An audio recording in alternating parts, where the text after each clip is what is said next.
মাছ রান্নার জন্য মশলা কষাচ্ছি। মশলা কষানো হয়ে গেলে মাছ দিয়ে দিব।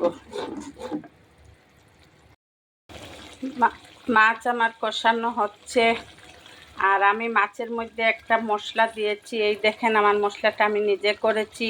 ওইটা আমার পাশের বাসার এক ঈশ্বরদীর ভাবি ছিলেন, উনি বলেছিলেন যে তেজপাতা, পোলাওয়ের চাউল, রাঁধুনি আর জিরা একটু তেলে গুঁড়ো করে মাছের মধ্যে দিয়ে দিলে অন্য মাত্রায় স্বাদ আসে। সেজন্য আমি করে রেখেছি। আমি মাছ রান্না করলেই এই গুঁড়োটা দিয়ে দেই, আপনারা ট্রাই করতে পারেন।